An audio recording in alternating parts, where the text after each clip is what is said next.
कैसे हो बच्चों। तो 12th क्लास केमिस्ट्री लेसन दूसरा विलियन और एपिसोड नंबर 16 हम धीरे धीरे लेसन को खत्म करने की ओर बढ़ रहे हैं। तो आज का टॉपिक है हमारा एजियोट्रॉप या स्थिर क्वाथी मिश्रण। आप देखेंगे इस टॉपिक को भी हम बिल्कुल एक कंसेप्ट से एक पूरे सारे क्वेश्चंस को उसके अंदर समेटते हुए इसको हम कंप्लीट करेंगे। तो टॉपिक का नाम है आपके पास स्थिर क्वाथी मिश्रण। मैं शुरू कर रहा हूं बच्चों। स्थिर क्वाथी क्वाथनांत शब्द से है स्थिर क्वाथी मिश्रण। ठीक है, नाम से पता लग रहा है स्थिर क्वाथी मतलब क्वथनांत जो है वो क्या रहेगा, स्थिर। इसको हम एजियोट्रॉप या एजियोट्रॉपिक मिक्सचर भी कहते हैं। एजियोट्रॉप या एजियोट्रॉपिक मिक्सचर भी कहते हैं। तो शुरू कर रहा हूं बच्चों, क्या है कहानी, गौर करो। ये मेरे पास एक द्रव पड़ा था। गौर करो बच्चों, आराम से बात समझनी है हमारे को। ये विलायक पड़ा है, विलायक, और कैसा द्रव है।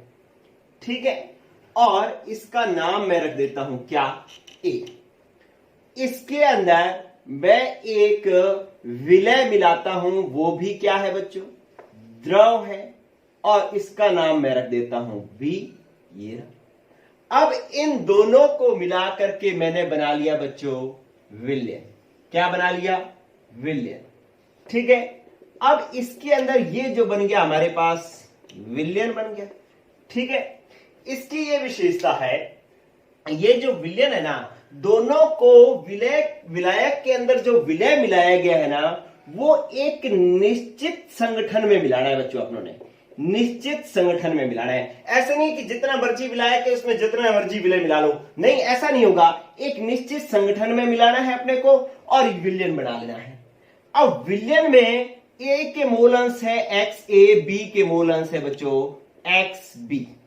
ठीक है, दोनों वाष्पशील विलायक द्रव हैं, तो इन दोनों की वाष्प बनेगी और इस तरीके से इस बंद पात्र में मैंने इसकी वाष्प को इकट्ठा कर लेना है। इसकी वाष्प बनेगी तो ये ए बी की वाष्प बन जाएगी। ठीक है, तो ये कौन सी अवस्था है, इसकी वाष्प अवस्था है। ये कौन सी अवस्था है, ये विलयन अवस्था है। ठीक है, ये हमारे पास विलयन अवस्था है और ये वाष्प अवस्था है। ठीक है, ये जो विलयन बनेगा ना, इसकी ये विशेषता होगी कि इन दोनों का विलयन अवस्था में संगठन और वाष्प अवस्था में संगठन क्या रहेगा, एक समान। मतलब इसके विलय जो यहां पर मोल अंश है, वाष्प अवस्था में इसके मोल अंश में मान लो YA और इसके मोल अंश में मान लो YB। ठीक है, विलयन प्रावस्था और वाष्प प्रावस्था में संगठन समान होने का मतलब है कि हमारे पास XA विलयन अवस्था में A के मूल अंश Y अवस्था में मतलब वाष्प अवस्था में A के मूल अंश के बराबर होगा। इसी तरीके से B के मूल अंश विलयन अवस्था में इसके वाष्प अवस्था में मूल अंश के बराबर होंगे। तो ये तो मैंने एक कहानी बनाई है बच्चों। ठीक है, अब हम स्थिर क्वाथी मिश्रण क्या होता है उसकी तरफ बढ़ते हैं। हम एक एक पॉइंट देखते हैं, इसको देख करके एक पॉइंट अलग अलग पॉइंट बनाते हैं। नंबर एक बात, ये तो द्रव का द्रव में विलयन है, मतलब दोनों ही विलयन कैसे अवयव होने चाहिए, द्रव द्रव होने चाहिए। ऐसा नहीं कि द्रव के अंदर आप ठोस मिला दो, गैस मिला दो, उनके लिए ये नहीं लगेगा। द्रव द्रव विलयन के अंदर स्थिर क्वाथी मिश्रण बनेगा। एक बात कि ये दो अवयव मिलाए जा रहे हैं, तो ये कैसा मिश्रण है, द्विअंगी विलयन है। द्विअंगी विलयन है क्योंकि इसमें एक विलायक है और एक विलय है। ये जो शब्द लिख रहा हूं ये बहुत महत्वपूर्ण है क्योंकि परिभाषा इसी से बननी है, और ये मैं लिख कहां से रहा हूं, इनको देख देख करके लिख रहा हूं।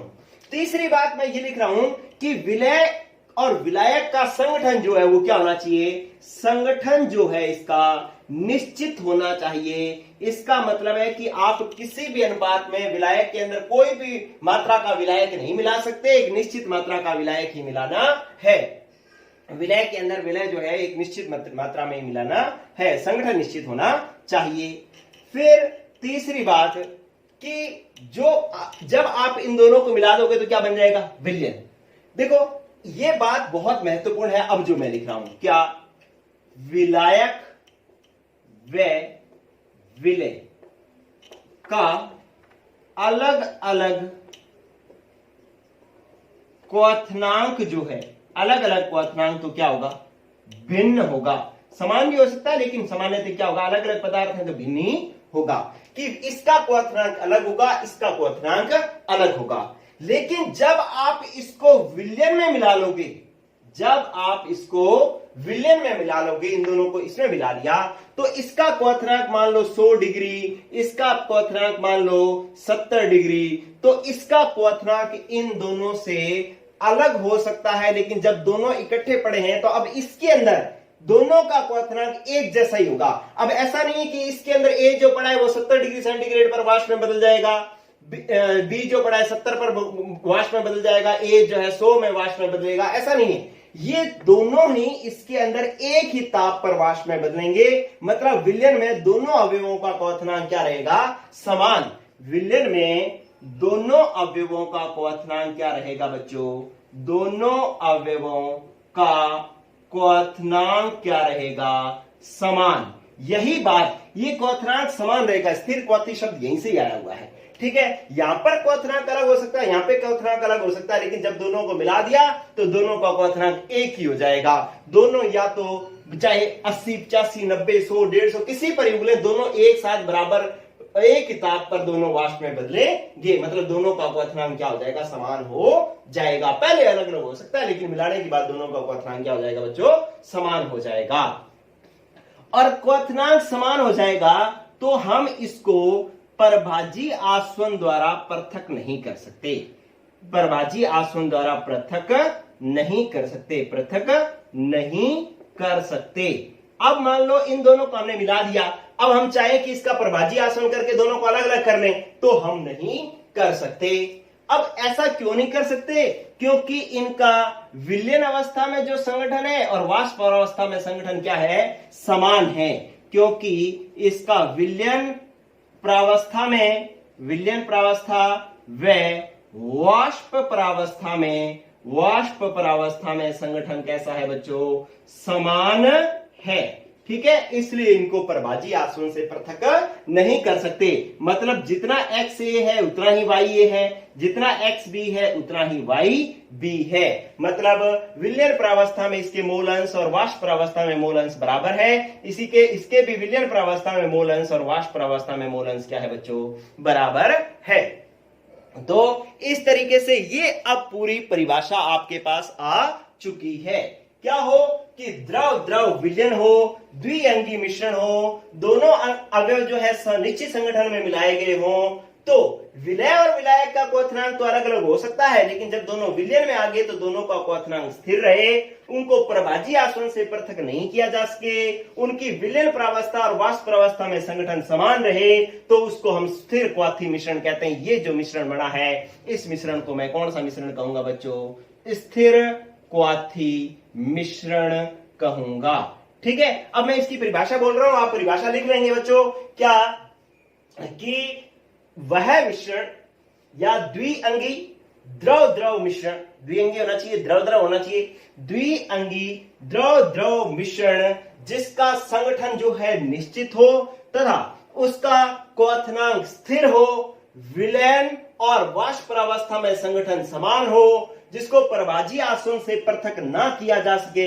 उसको हम स्थिर क्वाथी मिश्रण कहते हैं। ये कंप्लीट परिभाषा है बच्चों, मैं बुक की बात नहीं कर रहा हूं। बुक में हो सकता है कि छोटी सी परिभाषा दे रखी हो, लेकिन अगर आपको वास्तव में केमिस्ट्री सीखनी है तो इस तरीके की परिभाषा आपको आनी चाहिए। और ऐसे सीखने के बाद में ये आपको आसान लगेगी, वो छोटी परिभाषा भी आपको मुश्किल लगेगी, ठीक है। तो इसलिए आपको बड़ी परिभाषा ही बोल देनी है, क्या, द्रव द्रव द्विअंगी मिश्रण जिसका निश्चित संगठन हो तथा विलय और विलायक का क्वथनांक जो है विलयन में क्या हो, स्थिर हो, और क्या कहेंगे, जिनको प्रभाजी आसवन से पृथक नहीं किया जा सके और विलयन प्रावस्था और वाष्प प्रावस्था में संगठन समान हो, उसे हम स्थिर क्वाथी मिश्रण कहते हैं। तो ये जो आपके सामने लाइनें बनी हुई हैं वो इसी को देख करके बनाई हुई हैं और परिभाषा भी इसी से बनी है। आप ऐसे ऐसे ऐसे ऐसे करके बस बोल दो, आपका आंसर सही है, ठीक है बच्चों।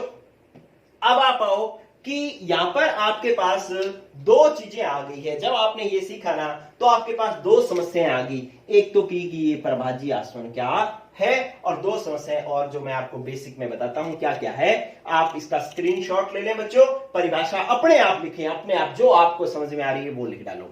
ठीक है, कोई भी आप कुछ भी लिखो, इन बिंदुओं को सम्मिलित करते हुए कैसे भी लिखो, आपका गलत नहीं होगा। ठीक है, चले आप। इसके बाद आपके पास दो बेसिक बातें आ गई हैं बच्चों। क्या? एक तो परभाजी आसवन का क्या मतलब है।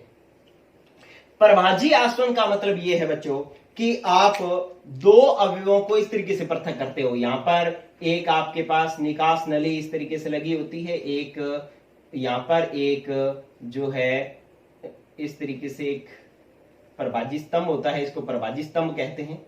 ठीक है, और ये नली जो है एक गोलाकार फ्लास्क में इस तरीके से गोलाकार फ्लास्क में लगी होती है, और यहां पर इसको स्टैंड पे कसा होता है, यहां से इसको गर्म किया जाता है। ठीक है, इसके अंदर जो है आपने ए और बी को भर रखा होता है, ए और बी विलय और विलायक को भर रखा है, विलयन भर रखा है।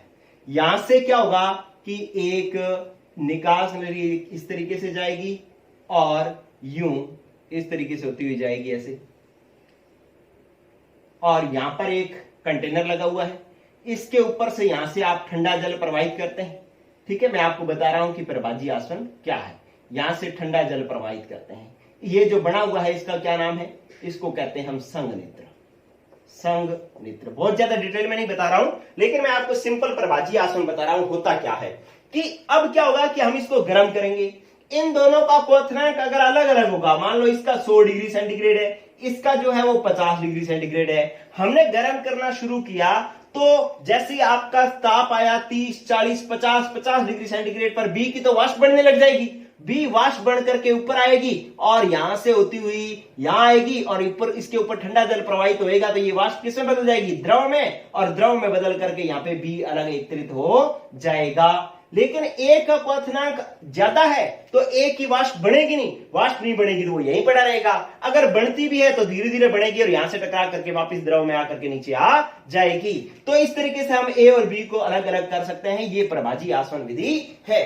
आप देख पा रहे हैं कि परभाजी आसवन विधि कब काम में आ पा रही है बच्चों, जब इनके क्वथनांक अलग अलग हो। अगर दोनों के क्वथनांक समान हो जाते, दोनों के 100 डिग्री होते, तो दोनों का एक साथ वाष्प बनती, यहां पर भी एक साथ जैसा था वाष्प भी वैसी बनती और यहां पर भी ए बी इकट्ठा ही आ जाता। ठीक है, तो अलग अलग ना हो पाता। ठीक है, और आपने स्थिर क्वाथी मिश्रण की क्या विशेषता पढ़ी है, स्थिर क्वाथी मिश्रण की यह परिभाषा पढ़ी है कि जिसका क्वथनांक क्या हो दोनों में, ए और बी का क्वथनांक क्या हो जाए, समान, उसी को हम स्थिर क्वाथी मिश्रण कहते हैं। और जब क्वथनांक समान हो जाएगा तो इनको दोनों को पृथक नहीं किया जा सकता। ठीक है, जब इनके मोल प्रभाज, मोल अंश जो है इसके विलयन अवस्था में और वाष्प अवस्था में समान हो जाएंगे, तब जो है इनको हम पृथक, परभाजी आसवन से हम पृथक नहीं कर सकते।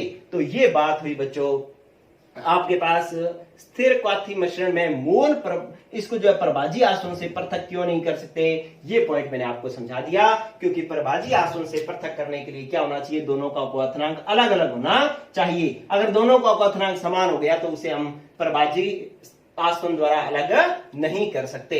ये बात होगी बच्चों परभाजी आसवन की। चलो, ये एक और पॉइंट, बेसिक पॉइंट मैंने समझाया है, हालांकि इसको 12वीं में कहीं जरूरत नहीं है, लेकिन जब वर्ड आ गया, कई बच्चों ने 11वीं अच्छे से नहीं की हुई तो उनको ये समझ में आ जाना चाहिए।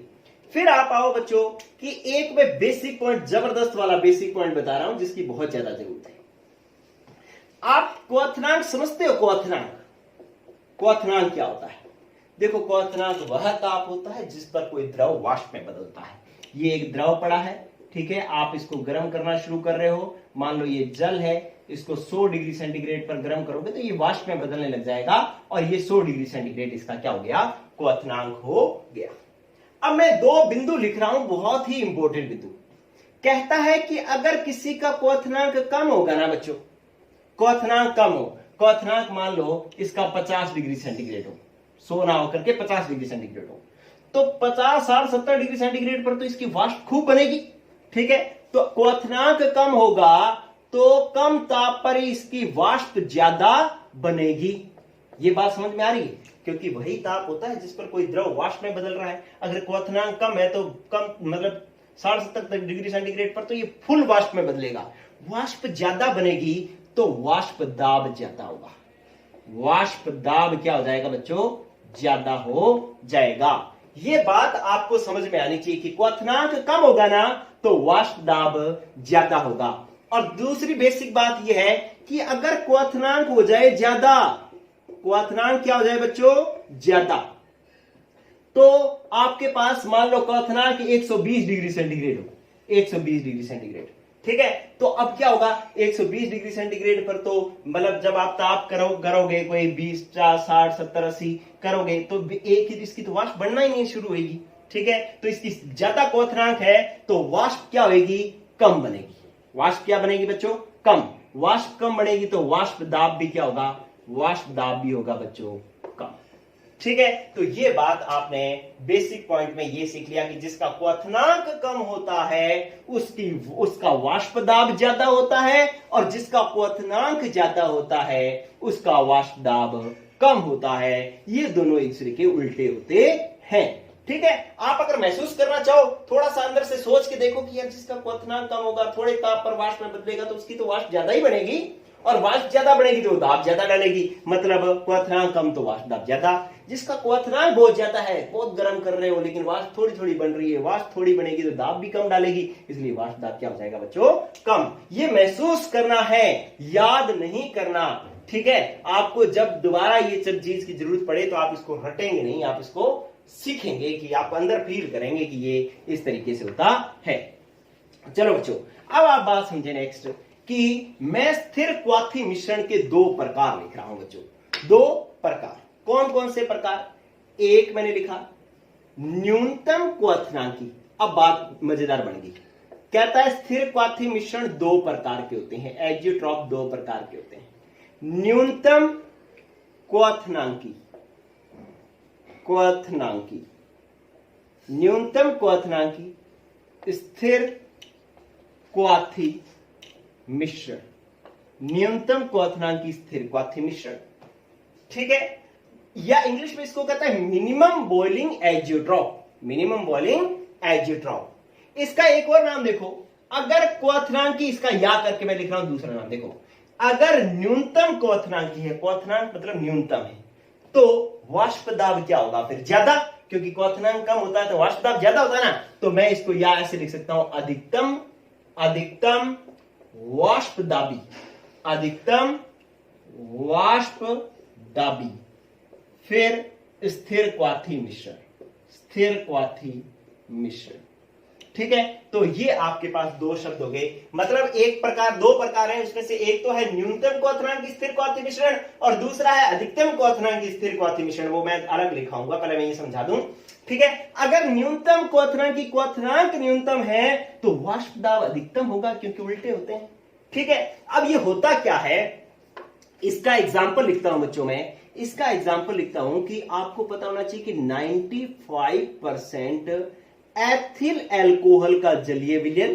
एथिल अल्कोहल का जलीय विलयन, जलीय विलयन न्यूनतम क्वथनांक की स्थिर क्वाथी मिश्रण का उदाहरण है, ठीक है। कैसे बनेगी परिभाषा कि मेरे पास पड़ा है एथिल अल्कोहल, इधर देखो मैं एक मतलब एक सिंपल सा ग्राफ टाइप बना लेता हूं। ये है मेरे पास एथिल अल्कोहल और इसके साथ मैं क्या मिला रहा हूं? जल। क्या मिला रहा हूं? जल, ठीक है। आप देखेंगे कि इसका क्वथनांक जो होता है ना लगभग 78 डिग्री सेंटीग्रेड होता है। इसका क्वथनांक जो है वो जल का क्वथनांक 100 डिग्री सेंटीग्रेड होता है, आपको पता है, ठीक है। जब आप इन दोनों को मिलाओगे, कितने परसेंट मिलाओगे? 95% एथिल अल्कोहल और 5% जल मिलाओगे तो क्या बन जाएगा आपके पास? विलयन बन जाएगा। और न्यूनतम क्वथनांकी में विलयन का क्वथनांक इन दोनों से क्या होगा बच्चों? कम। इन दोनों से क्या होगा? कम। और ये हम मान लेते हैं, मेरे को एग्जैक्ट अपने को नहीं पता है, लेकिन मान लिया कि ये कितना है? 70 डिग्री सेंटीग्रेड। तो आप देखो कि इससे भी विलय एक मतलब इस अवयव से भी इसका क्वथनांक कम है, इससे भी क्वथनांक कम है, तो इसको अपने कह रहे हैं न्यूनतम क्वथनांकी स्थिर क्वाथी मिश्रण। ठीक है, तो मतलब पहले ये 78 डिग्री सेंटीग्रेड पर उबलता था, ये 100 डिग्री सेंटीग्रेड पर उबलता था। जब दोनों को मिला दिया तो अब दोनों ही 70 डिग्री सेंटीग्रेड पर उबल रहे हैं, दोनों का क्वथनांक समान हो गया है, इसका भी घट गया और इसका भी घट गया है। तो आप क्या परिभाषा देंगे कि वह मिश्रण जिसमें विलयन का क्वथनांक दोनों अवयवों के क्वथनांकों से क्या हो, कम हो, उसे हम न्यूनतम क्वथनांकी स्थिर क्वाथी मिश्रण कहते हैं। परिभाषा अपने आप बन रही है, आप कुछ नहीं कर रहे। न्यूनतम मतलब सबसे कम, क्या हो, क्वथनांक मतलब क्वथनांक। सबसे कम क्या है, तीन चीजें हैं आपके पास, मान लो विलायक है, विलय है और विलयन है। इन तीनों में क्वथनांक सबसे कम किसका है, विलयन का, तो ये न्यूनतम क्वथनांक हो गया। फिर आप देखो कि अगर इसका क्वथनांक, ये तो क्वथनांक इसका क्या हो गया, क्वथनांक हो गया बच्चों न्यूनतम। ठीक है, लेकिन अगर मैं इसके वाष्प दाब की बात करता तो जिसका क्वथनांक सबसे कम होता है उसका वाष्प दाब सबसे ज्यादा होता है। तो अगर इन दोनों को मैं मिलाऊं, ये बन गया, मैं विलयन ही लिख रहा हूं, यहां पर मैंने क्या लिखा है, विलयन ही लिखा है, विलयन। लेकिन इसका ये ऊपर बनाया है मैंने, ऊपर क्यों बनाया है, क्योंकि इसका वाष्प दाब जो है वो क्या है, वाष्प दाब है अधिकतम, क्योंकि जिसका क्वथनांक न्यूनतम होता है उसका वाष्प दाब अधिकतम होता है। इसलिए वाष्प दाब बनाना हो तो ऊपर बनेगा, क्वथनांक बनाना हो तो नीचे बनेगा। तो ये बात होगी बच्चों न्यूनतम क्वथनांकी स्थिर क्वाथी मिश्रण या अधिकतम वाष्प दाबी स्थिर क्वाथी मिश्रण। वह मिश्रण या वह विलयन जिसमें विलयन का क्वथनांक दोनों अवयवों के क्वथनांकों से कम हो उसे हम न्यूनतम क्वथनांकी स्थिर क्वाथी मिश्रण कहते हैं। और वह मिश्रण जिसमें विलयन का वाष्प दाब दोनों अवयवों के वाष्प दाब से अधिक हो उसे हम अधिकतम वाष्प दाबी मिश्रण कहते हैं। लेकिन दोनों की बात मतलब दोनों का एक ही है, इसलिए मैंने इनको या करके लिख दिया है, क्योंकि जिसका क्वथनांक न्यूनतम होगा उसका वाष्प दाब अधिकतम होगा। ठीक है, one of the best topic बच्चों आपके पेपर के लिहाज से 12th क्लास में बहुत बार पूछा गया है। चलो ये मैं साफ कर रहा हूं, अब बात कर रहा हूं नेक्स्ट, साफ कर रहा हूं बच्चों में, ये हो गया कंप्लीट। ठीक है, आप इसका स्क्रीनशॉट ले लें, आप खुद ही बना लें, बस आप एक बार सुन लेना, उसके बाद मोबाइल रखो साइड में और खुद ही लिख डालो। ठीक है, अगर कोई दोबारा ये चेक कर लो कि आपने लिखते हुए कोई गलती ना कर दी हो।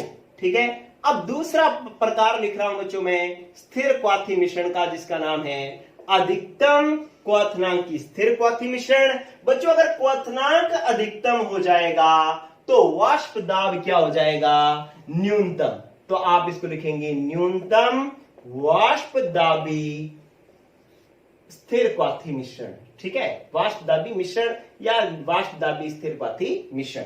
क्वथनांक अधिकतम तो वाष्प दाब न्यूनतम, वाष्प दाब क्या हो जाएगा बच्चों, न्यूनतम। ठीक है, इसको आपको बनाना है। इसका एग्जाम्पल है आपके पास 68% नाइट्रिक अम्ल HNO3 का जलीय विलयन, इसका एग्जाम्पल है। आप देखें कि जो मैंने पहला एग्जाम्पल लिखा वो 95% एथिल अल्कोहल का जलीय विलयन लिखा, मतलब मैंने फिक्स किया है प्रतिशत, यहां पर ये संगठन मैंने फिक्स किया है। आप अगर इस संगठन को आप मान लो कर दो 80% तो ये स्थिर क्वाथी मिश्रण नहीं बनाएगा। आप इसको कर दो 50% तो स्थिर क्वाथी मिश्रण नहीं बनाएगा। स्थिर क्वाथी मिश्रण एक निश्चित अनुपात पर ही बनता है, निश्चित संगठन पर ही बनता है, इसलिए हमने स्थिर क्वाथी मिश्रण की परिभाषा के अंदर संगठन स्थिर किया था बच्चों। इसी तरीके से इसका भी 68% हमने फिक्स किया है। ठीक है, तो फिक्स पर ही जो है ये अधिकतम क्वथनांकी स्थिर क्वाथी मिश्रण बनेगा। अब आप आओ कि मेरे पास है नाइट्रिक अम्ल HNO3, इसका क्वथनांक लगभग 83 डिग्री सेंटीग्रेड होता है। आप किसके साथ मिला रहे हो इसको, जल के साथ। ठीक है, जल H2O, इसका क्वथनांक होता है 100 डिग्री सेंटीग्रेड। जब इन दोनों को मिलाकर के आप 68% विलयन बना लोगे, मतलब जिसके अंदर 68% नाइट्रिक अम्ल हो और बाकी जो 32% जो है वो क्या हो, जल हो, तो ऐसा जब मिश्रण बन जाएगा तब क्या होगा कि इन दोनों को मिलाकर के जब आप विलयन बनाओगे, इन दोनों को मिलाकर के जब आप विलयन बनाओगे, ये विलयन बना लिया। ठीक है, ये बन गया आपका क्या, दोनों को मिलाया तो क्या बन गया, विलयन। अब विलयन का क्वथनांक अधिकतम क्वथनांक का मतलब है इसका 83, इसका 100, इसका 110 हो, 105 हो, 108 हो, जितना भी हो, इन दोनों से क्या हो जाएगा, अधिक हो जाएगा, तो इसका क्वथनांक जो है वो क्या हो जाएगा, क्वथनांक अधिकतम हो जाएगा। तो आपके पास परिभाषा बन गई कि वह विलयन जिसमें विलयन का क्वथनांक दोनों अवयवों के क्वथनांक से क्या हो, अधिक हो, उसे हम अधिकतम क्वथनांक की स्थिर क्वाथी मिश्रण कहते हैं। ठीक है, अब आप देखो बच्चों, अगर क्वथनांक अधिकतम हो गया तो वाष्प दाब क्या हो जाएगा, फिर न्यूनतम। ये बना विलयन, और अगर मैं वाष्प दाब की बात करूं तो वो हो जाएगा न्यूनतम। ठीक है, वाष्प दाब क्या हो जाएगा बच्चों, न्यूनतम हो जाएगा, वाष्प दाब होएगा न्यूनतम। तो अब आपकी परिभाषा इस हिसाब से भी बन गई है, न्यूनतम वाष्प दाबी के हिसाब से भी, क्योंकि जिसका क्वथनांक अधिकतम होता है उसका वाष्प दाब कम बनता है, न्यूनतम होता है। ठीक है, तो इस तरीके से इसकी अधिकतम क्वथनांक की स्थिर क्वाथी मिश्रण की परिभाषा भी आपके सामने आ गई। तो दोनों ही परिभाषाएं बहुत ही इजी तरीके से आपके सामने आ चुकी हैं बच्चों। अब ये टॉपिक हो गया आपका कंप्लीट, विलयन लेसन का एक बहुत ही महत्वपूर्ण भाग पूरा हो गया है। कल से एक नया भाग शुरू होगा जिसको हम कहेंगे अणुसंख्यक गुणधर्म। ठीक है, तो एक पार्ट हो गया बच्चों कंप्लीट, इसको आप नोट कर लेना, एग्जांपल नोट कर लेना। एक चीज मेरे को बताओ बच्चों कि अगर क्वथनांक अधिकतम आ रहा है और वाष्प दाब न्यूनतम, विलयन का वाष्प दाब कम हो रहा है, विलयन का वाष्प दाब क्या हो रहा है, कम। ये पॉइंट छूट गया था बच्चों, गौर करना बहुत जरूरी है कि अगर विलयन का वाष्प दाब कम हो रहा है, विलयन का वाष्प दाब कम हो रहा है, PA less than PA node XA, मतलब इसका वाष्प दाब कम हो रहा है, ये है, ये आपके पास नियम लग रहा है। तो कम होता है तो कौन सा विचलन होता है, ऋणात्मक विचलन, मतलब ये राउल्ट के नियम से ऋणात्मक विचलन प्रदर्शित करता है। ठीक है, कौन सा, अधिकतम क्वथनांक की जो विचलन होता है वो राउल्ट के नियम से ऋणात्मक विचलन प्रदर्शित करता है। और जो आपने अभी न्यूनतम क्वथनांकी वाला पढ़ा था ना बच्चों, न्यूनतम क्वथनांकी वाला, उसमें क्या था कि आपके पास क्वथनांक न्यूनतम था तो वाष्प दाब क्या था, वाष्प दाब था बच्चों अधिकतम। इसका मतलब है कि उसके अंदर PA सबसे ज्यादा बनता था PA नोड XA से। जब ये ज्यादा होता है तो कौन सा विचलन होता है, राउल्ट के नियम से धनात्मक विचलन होता है। ये पॉइंट रह गया था बच्चों, आप ये नोट कर लेना। इसमें तो बता ही दिया कि जब वाष्प दाब न्यूनतम हो जाएगा तो ऋणात्मक विचलन होगा राउल्ट के नियम से, और वाष्प दाब जब अधिकतम हो जाएगा तो राउल्ट के नियम से धनात्मक विचलन होगा। ये चीज और गौर कर लेना।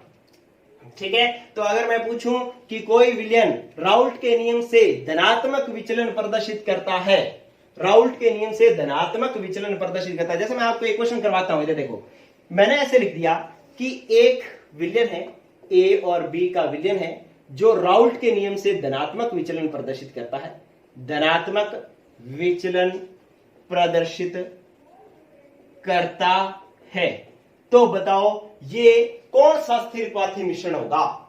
ठीक है, न्यूनतम क्वथनांकी होगा या अधिकतम क्वथनांकी होगा। अगर धनात्मक विचलन कह रहा है तो आपको क्या पता लगा, PA greater than PA node XA, धनात्मक का मतलब यही होता है। इसका मतलब है वाष्प दाब क्या हो गया, ज्यादा, वाष्प दाब हो गया अधिकतम। अब वाष्प दाब अधिक होता है तो क्वथनांक क्या होता है, न्यूनतम, तो ये हो गया न्यूनतम क्वथनांकी। तो आपके पास नाम आ गया, न्यूनतम क्वथनांकी स्थिर क्वाथी मिश्रण होगा या अधिकतम वाष्प दाबी स्थिर क्वाथी मिश्रण होगा। ये बात समझ में आ रही है बच्चों। अगर मैं कह देता A और B का विलयन मिलकर के ऋणात्मक विचलन प्रदर्शित कर रहा है, तो बताओ ये कौन सा स्थिर क्वाथी मिश्रण होगा। अरे ऋणात्मक मिश्रण में कौन सा सूत्र लगता है, PA less than PA node XA, मतलब ये कम हो जाता है, वाष्प दाब क्या हो गया, न्यूनतम, वाष्प दाब क्या हो गया बच्चों, न्यूनतम। तो क्वथनांक क्या हो गया, अधिकतम, क्वथनांक क्या हो गया, अधिकतम क्वथनांकी स्थिर क्वाथी मिश्रण हो गया। तो ये एक जबरदस्त वाला क्वेश्चन है जिसको आपको ध्यान में रखना है। इसके बाद एक आप क्वेश्चन मैं आपको करने के लिए दे रहा हूं जो आप करके लाएंगे घर से, मेरे को घर से क्या करके लाएंगे, मेरे को कमेंट बॉक्स में आंसर देंगे। आपके पास दो अवयव है, क्वेश्चन समझ लें, एक है आपके पास x और एक है y। इसका क्वथनांक है 100 डिग्री सेंटीग्रेड, इसका क्वथनांक है 120 डिग्री सेंटीग्रेड। ठीक है, तो ये कह रहा है कि 60 डिग्री सेंटीग्रेड पर दोनों में से किसका वाष्प दाब अधिक होगा, वाष्प दाब अधिक होगा। ये आपसे क्वेश्चन वो पूछ रहा है कि दो अवयव है ए एक्स और वाई, एक्स का क्वथनांक है 100 डिग्री सेंटीग्रेड, वाई का है 120 डिग्री सेंटीग्रेड, तो 60 डिग्री सेंटीग्रेड पर दोनों में से वाष्प दाब किसका अधिक होगा, ए एक्स का या वाई का? इसका आंसर जो है आपको मुझे कमेंट बॉक्स में देना है। इसी के साथ आज की क्लास हुई खत्म बच्चों, ठीक है। कल नया भाग शुरू होगा जिसका नाम होगा अणु संख्या गुणधर्म। ठीक है बच्चों, गुड लक, पढ़ते रहो।